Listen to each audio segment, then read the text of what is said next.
오늘 본문 말씀은 로마서 9장 14절부터 23절입니다. 제가 14절을 읽고 서로 교독하도록 하겠습니다. 그러면 우리가 무엇이라고 말을 해야 하겠습니까? 하나님이 불공평하신 분이라는 말입니까? 그럴 수 없습니다. 하나님께서 모세에게 말씀하시기를 내가 긍휼히 여길 사람을 긍휼히 여기고 불쌍하게 여길 사람을 불쌍히 여기겠다 하셨습니다. 그러므로 그것은 사람의 의지나 노력에 달려 있는 것이 아니라 하나님의 자비에 달려 있습니다. 그래서 성경에 바로를 두고 말씀하시기를 내가 이 일을 하려고 너를 세웠다. 곧 너로 말미암아 내 능력을 나타내고 내 이름을 온 땅에 전파하게 하려는 것이다 하셨습니다. 그러므로 하나님께서는 긍휼히 여기시고자 하는 사람을 긍휼히 여기시고 완악하게 하시고자 하는 사람을 완악하게 하십니다. 그러면 그대는 내게 이렇게 말할 것입니다. 그렇다면 어찌하여 하나님께서는 사람을 책망하시는가? 누가 하나님의 뜻을 거역할 수 있다는 말인가? 오 사람아, 그대가 무엇이기에 하나님께 감히 말대답을 합니까? 만들어진 것이 만드신 분에게 어찌하여 나를 이렇게 만들었습니까? 하고 말할 수 있습니까? 토기장이에게 흙한 덩이를 둘로 나누어서 하나는 귀한 데 쓸 그릇을 만들고 하나는 천한 데 쓸 그릇을 만들 권리가 없겠습니까? 하나님께서 하신 일도 마찬가지입니다. 하나님께서 진노하심을 보이시고 권능을 알리시기를 원하시면서도 멸망받게 되어 있는 진노의 대상들에 대하여 꾸준히 참으시면서 너그럽게 대해 주시고 영광을 받도록 예비하신 자비의 대상들에 대하여 자기의 풍성하신 영광을 알리시고자 하셨더라도 어떻다는 말입니까? 아멘.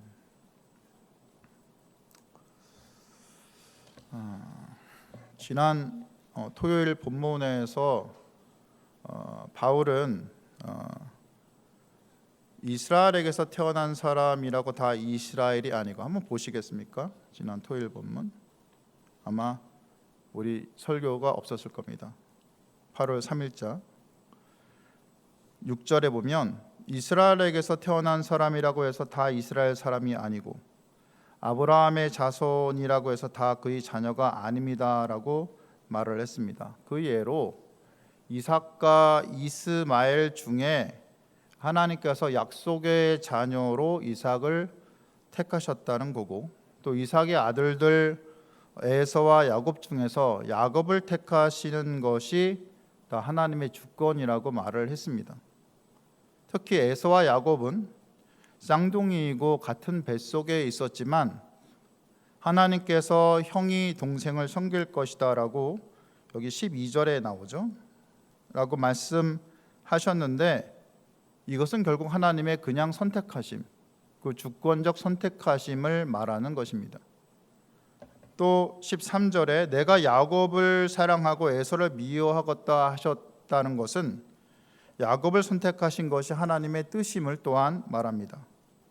그런데 여기서 미워하였다는 표현은 그냥 미웠다는 표현이 아니고 덜 사랑했다는 강조 용법입니다. 그러니까 예를 들어서 예수께서 누가복음 14절에서 물은 내게 오는 자가 자기 부모와 처자와 형제와 자매와 더욱이 자기 목숨까지 미워하지 아니하면 능히 내 제자가 되지 못하고, 여기서 미워하다라고 나오는 것은 부모를 미워하고 처자를 미워하라는 말이 아니라 나보다 덜 사랑하라는 말입니다. 예수님을 더 사랑하라는 말이죠.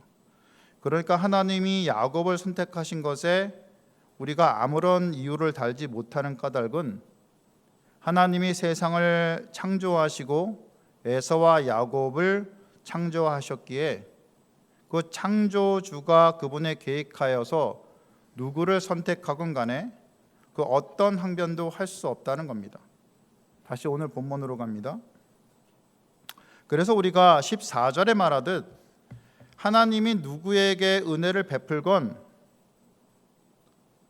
뭐라고 말할 수도, 우리가 불공평합니다 라고 말할 수도 없다는 겁니다. 저는 7월 말부터 8월 초까지 인도의 단기 봉사를 다녀왔습니다. 그런데 인도 단기 봉사에서 본 것 중에 가장 인상적인 장면 중에 하나는 우리 옛날에 초상 행렬처럼 이렇게 화려한 종교 행렬이었습니다. 그 행렬이 뭐냐고 물어보니까 그들의 신을 이렇게 모시는 행렬인데, 특히 그 위에 그 뚜껑이는 요강 같은 이렇게 생긴 거를 이게 어깨에 이렇게 맵니다.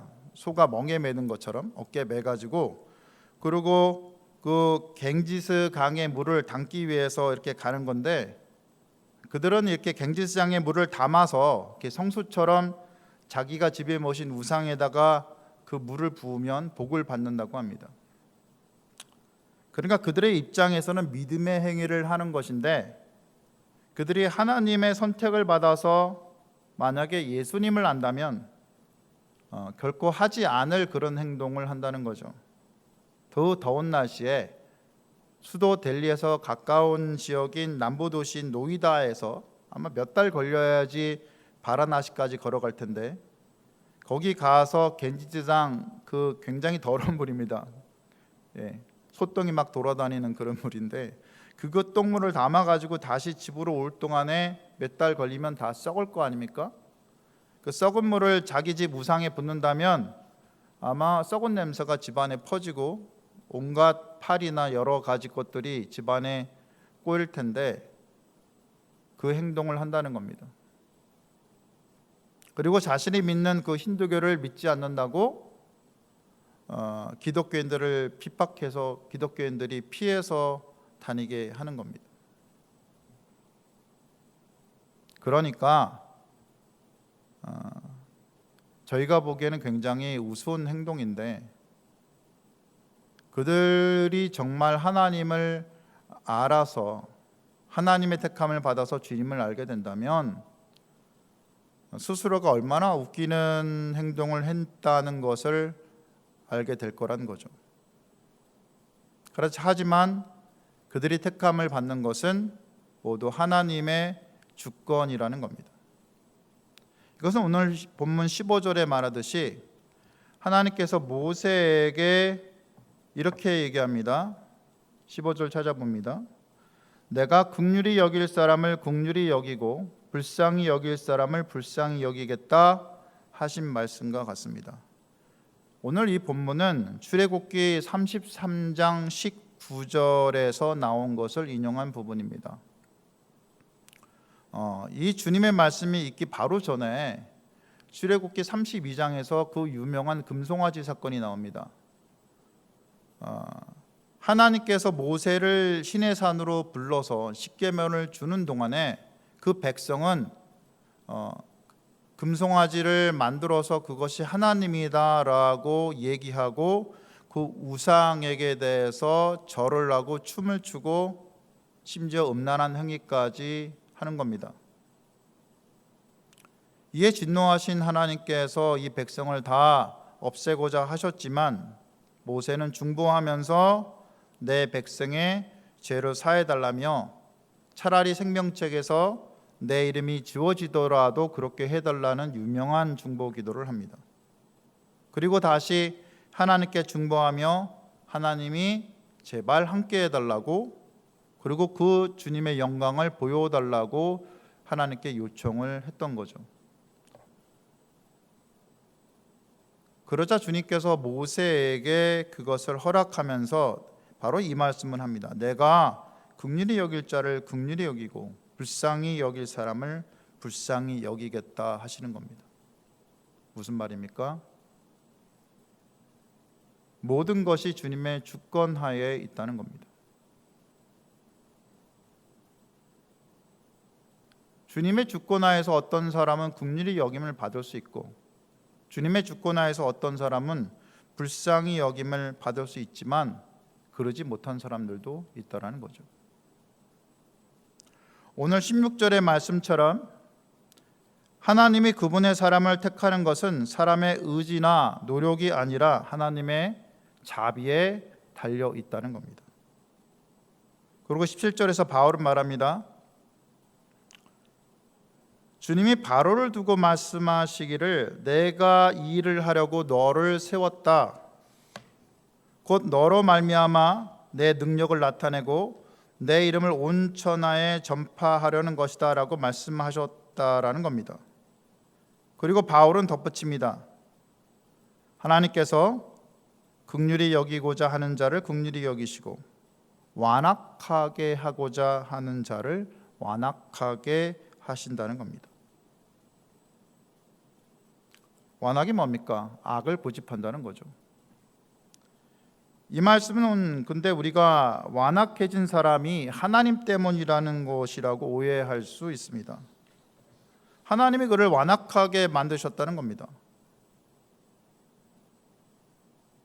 네, 하지만 이러한 오해는 하나님을 모르고 성경을 모르는 생각이죠. 하나님께서 본래 선한 사람을 일부러 완악하게 만드셔서 그를 지옥으로 보내시는 분이 아니라는 겁니다. 완악하게 하신다는 것은 원래 완악한 사람을 그 마음 그대로 내버려 둔다라는 겁니다. 바로 애굽의 바로 같은 사람입니다. 이 바로가 나오는 장면은 출애굽기 7장에서 12장 사이입니다. 참 바로는 하나님을 모르는 자입니다. 그가 정말 하나님이 어떤 분이신지 알았다면, 좀 더 겸손했더라면 그러지 않았을 텐데, 그는 정말 하나님을 몰랐고 그래서 그 마음의 악함을 접지 못했습니다. 주님이 계속 경고를 하죠. 모세를 통해서 계속해서 기적을 일으키십니다. 그런데 그 하나님을 계속해서 무시합니다. 주님은 이것을 바로의 마음이 완악하였다고 성경에 표시하는 겁니다. 그리고 이것은 하나님의 경고를 무시한 바로의 분명한 잘못이지 하나님께서 일부러 그의 마음을 완악하게 하였다는 것은 아닙니다. 바로는 자신이 하나님이 어떤 분이신지 몰랐다는 것을 깨닫지 못했고, 그렇기에 그분을 함부로 무시했다는 것조차 몰랐습니다. 그래서 함부로 행동했던 거죠. 그래서 마음의 악을 그대로 행동으로 옮겼던 겁니다. 그가 이렇게 함으로 그는 자신의 생각대로 행했다고 스스로 여겼겠죠. 스스로는 내가 이렇게 하니까, 내가 왕이니까 이렇게 하는 거야 라고 했겠죠. 하지만 그는 하나님의 능력을 드러내고 그분의 영광을 드러내는 도구로 쓰임받고 있었습니다. 정말 바로의 입장에서 보면 이 일은 굉장히 무서운 일이고 불행한 일입니다. 그러니까 여기서 우리는 우리의 구원이 하나님 때문이라면 지옥에 간 사람은 하나님이 버려서 간 것이 아닙니까? 하나님 책임이 아닙니까? 하나님이 그를 긍휼히 여기시지 않으셨기 때문이 아닙니까? 라고 물어보는 사람에 대해서 우리가 답을 할 수 있다는 겁니다. 결코 아니라는 거죠. 우리는 이것을 기억해야 할 것입니다. 어떤 사람이 지옥에 갔다면 그분은 분명히 하나님을 대적하는 사람입니다. 직접적으로 하나님을 대적할 수도 있고, 교회를 핍박할 수도 있고, 혹은 입으로는 믿음을 고백하면서도 그 행동으로는 자신의 이익을 위해서 행동하며 하나님의 일을 방해하며 하나님을 대적하는 자들 수도 있다는 겁니다. 하나님은 이들 모두 멸망한다고 말씀하십니다. 그러니까 주님께, 주님 왜 저를 이렇게 만드셨습니까? 왜 구원받아서 쓰임받는 그릇으로 만들지 않고 이렇게 욕심 많고 못난 자로 만드셨습니까? 하고 우리는 따질 수 없다라는 겁니다. 이 모두가 주님의 선택이라는 겁니다. 이런 주님은 우리를 만드신 창조주이고 우리는 그 피조물이라는 겁니다. 주님이 토기장이라면 우리는 그가 만드신 그릇인데, 그릇이 감히 토기장에게 왜 나를 이렇게 만들었냐고 대들 수는 없다는 겁니다. 인도에서 들은 얘기로 선교사님이 아프가니스탄 아이들 중에서 몇 명을 택해서 장학금을 준다고 들었습니다. 예를 들어서 그 많은 아이들 중에서 한 10명을 택해서 장학금을 준다고 해봅시다. 그런데 그 못 받는 아이들이 왜 나는 장학금을 주지 않아요? 하고 선교사님한테 대들 수가 있을까요? 왜냐하면 선교사님이 아이들에게 장학금을 줄 의무는 없기 때문입니다. 그러니까 그분이 이 아이들 중 일부를 택해서 장학금을 주는 것은 그분을 통한 하나님의 은혜가 전해지는 것이지 모든 아프가니스탄이나 인도 아이들의 권리는 아니라는 겁니다. 마찬가지로 구원할 자를 택하시고 살리시는 것은 하나님의 은혜이지 왜 우리를 다 구해주지 않고 모든 사람을 구원하지 않습니까? 하는 우리의 권리는 아니라는 겁니다. 완전히 그분의 권한이라는 겁니다. 이것이 오늘 22절과 23절에 나오는 내용입니다. 같이 한번 읽어보겠습니다. 22절, 하나님께서 하신 일도 마찬가지입니다. 하나님께서 진노하심을 보이시고 권능을 알리시기를 원하시면서도 멸망받게 되어 있는 진노의 대상들에 대하여 꾸준히 참으시면서 너그럽게 대해 주시고 영광을 받도록 예비하신 자비의 대상들에 대하여 자기의 풍성하신 영광을 알리시고자 하셨더라도 어떻다는 말입니까? 이 말이 무엇입니까? 모든 것이 창조주 하나님의 선택이라는 겁니다. 창조물인 우리는 할 말이 없다는 겁니다. 그러니 늘 감사하고 살라는 겁니다. 이번에 인도 담봉에서 아프간 교회와 여러 인도 교회에서 많은 것들을 보고 왔지만 제 개인적으로 가장 인상적이었던 부분 중에 하나는 바로 아프간 교회에서 본 아주 평범한 예배였습니다. 왜냐하면 제게 그토록 총을 겨누었거든요. 제가 2007년도에 잡혔을 때. 그러면서 저한테 개종문을 많이 요구했었는데 그 민족이 하나님을 예배하는 것을 본 겁니다.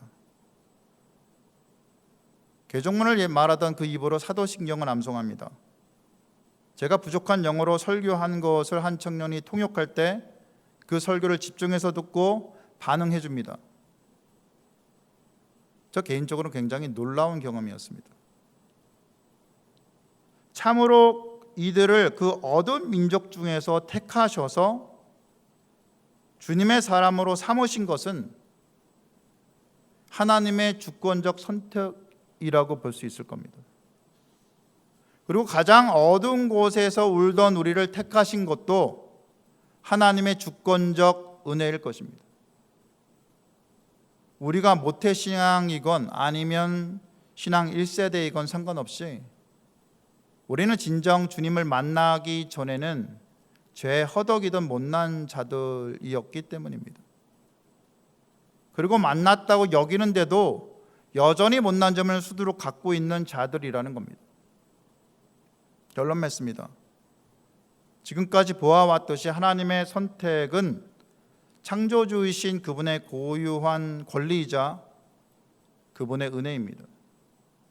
그러니 우리가 할 수 있는 것은 우리가 공로 없음을 기억하고 못나고 문제가 많고 자격이 없는 우리를 그저 택하셔서 그 아들 예수를 십자가에 죽이시기까지 사랑하시며 죄인이었던 우리의 구원을 이루고 그분의 자녀 삼아주신 은혜에 그저 감사하고 겸손히 그분을 따르는 거란 겁니다.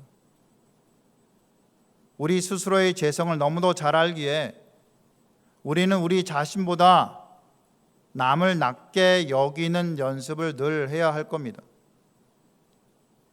늘 주님 앞에 엎드림으로 성령으로 충만해야 할 겁니다. 그래야 십자가에 매달아 죽인 자마저 사랑하신 예수님을 본받을 수 있겠지요. 나의 감정을 건드리거나 나를 헐뜯고 미워하는 자들 위해서 기도의 자리로 그래야 나아갈 수 있겠지요. 이것이 참 주님을 닮아가는 그 마음속에 깊은 은혜의 바다를 담고 살아가는 그리스도인의 모습일 겁니다. 아무 일에든지 다툼이나 허용으로 하지 말고 오직 겸손한 마음으로 각각 자기보다 남을 낮게 여기며 그리스도 예수의 마음을 품고 우리가 살았으면 합니다. 우리 속에 계시는 성령님의 충만함에 힘입어서 모든 일에 그분의 사랑을 담았으면 합니다. 어떤 일을 행하든지 사랑이 없으면 아무것도 아닙니다. 무슨 말을 하든지 그 속에 사랑이 들어있지 않으면 그것은 정말 사람을 다치게 할 수 있는 말이 될 수도 있습니다. 그러니 모든 일에 그분의 사랑을 담아서 행하는 자들이 되었으면 합니다. 이 설교를 들으시는 모든 분들이 오직 겸손하여 예수님의 마음을 품고 마음껏 사랑하며 살아가시기를 주님의 이름으로 축원드립니다. 오늘 말씀을 기억하며 기도하시겠습니다. 참으로 하나님이 우리를 선택하셨고 우리는 선택받은 자들입니다. 그러니 내가 무슨 어떤 좋은 일을 해서 내가 뛰어나서 어떤 자리에 있어서 내가 하나님 앞에 좀 나은 자라는 생각은 버리시기 바랍니다. 사실 우리 모두는 하나님 보시기에 그저 피조물에 불과합니다. 그러니 정말 겸손해야 되는 겁니다. 하나님 보시기에 참 별거 아니구나. 내 스스로는 그렇게 낮게 여기고 내가 보는 남은 하나님 보시기에 참 귀한 존재구나. 주님이 만드신 귀한 창조물이구나 라고 남을 높게 여기는 그런 저희가 돼야 될 겁니다. 주님 앞에 겸손하여서 주님 앞에 엎드릴 때 성령께서 우리에게 오시고 우리가 그 성령의 충만함 속에 있어야 우리가 주님의 사랑을 담고 전할 수 있는 자가 됩니다. 주님의 사랑은 우리가 하는 것이 아니라 하나님께서 성령께서 우리에게 주셔야지 가능한 일이기 때문입니다. 그것은 정말 겸손한 마음입니다. 예수의 마음입니다. 그 예수의 마음으로 우리의 삶을 살아가는 저와 여러분이 다 되기를 기도해 주시기 바랍니다. 오늘은 다음 세대를 위해서 기도하는 날입니다. 우리 다음 세대가 정말 주님 안에서 잘 자라서 한국교회를 이어가고 또 한국교회가 그 다음 세대를 통해서 활성화되고 또 세계에 복음을 전하는 그런 교회가 되었으면 합니다. 마지막으로 이 땅의 전쟁이 그쳤으면 합니다. 이 땅의 전쟁이 여전히 남아있는 인간의 탐욕으로 일어나는데 그 탐욕들이 죽고 사랑이 넘쳐나는 세상이 되었으면 합니다. 우리 마지막 남아있는 우리 단기 봉사를 놓고 기도했으면 합니다. 네팔 가 있는 네팔 팀을 위해서 기도해 주시고 다음 주에 있을 일본 팀을 위해서 기도해 주시고 우리 톡틴의 수련회와 그 다음에 초등부의 여름 성경 학교를 놓고도 같이 기도해 주신 후 각자 개인 기도하시고 돌아가시면 되겠습니다. 기도하시겠습니다.